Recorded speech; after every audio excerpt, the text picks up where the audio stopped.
So in this database, there's some basic navigational things you should be aware of. I'm going to click on Asset. It automatically puts me in the list view.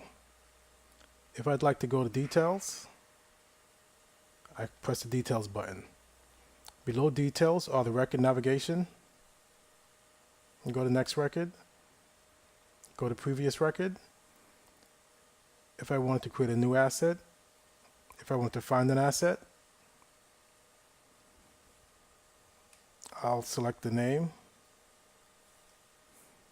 and execute.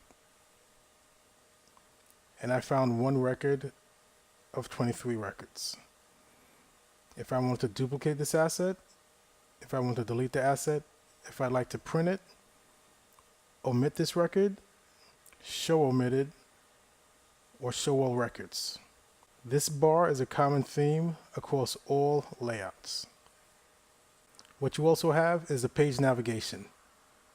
I'm going to click this green button here to go back to the previous page I was looking at, and I'm going to go back again. I'm going to click forward and forward once more. We also have the toolbar. Clicking this gives you more options. You can create a new window. So now I have two windows in my database. I can work on them independently. I'm going to click Staff here. I'm going to click Inventory on this one. I'm going to change Barry Ford's name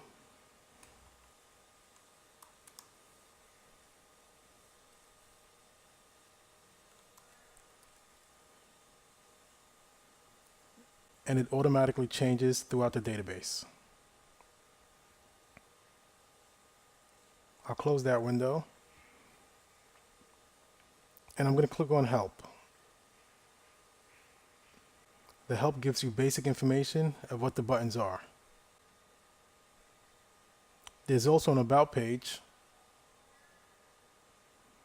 where you find information about myself, the database, and how to find more videos.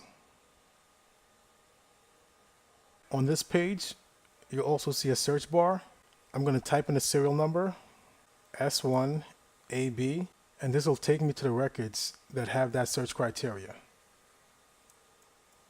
While browsing this view, you can save your records as an Excel spreadsheet. Give it a name. I'm going to save it on my desktop, and I'm just going to automatically open this file. And these are the records that I had in my view. 122 records. I can also save this view as a PDF. I'm going to save it on my desktop, automatically open it.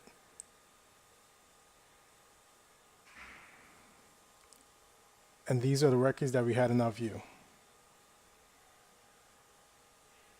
Throughout the database, you'll see drop-down menus. You can select these and select whatever items you need to from the list. You can search for room and staff. I'm going to go into the detail view for this record. Some items are highlighted in blue. Those are relatable information. So if I click on this button, it'll take me to the asset for this item. So I'm going to click on Asset Description. It's going to take me to this item's detail page. I'm going to take this information out and click on empty space, and the record updates automatically. I'm going to click on this button to take me back to the inventory view. Now I'm looking at those same 43 records that I saw in the asset inventory. I'm going to go back into the detail page. I'm going to click on Staff Assigned. This is going to take me to the detail page for this staff member. Here I am at the staff members page. You can see the 3 items assigned to the staff member. I'm going to click on one of them, and it's going to take me back to the detail page for this item. I'm going to click on Room. It shows that we have one item assigned to this room. Clicking here takes you back to this item in inventory. I'm going to click on PO number. This view shows you everything that was purchased with this PO number. It also shows you have 13 total items in inventory that are related to this purchase order. I'm going to click on this button, and it brings me back to the inventory view.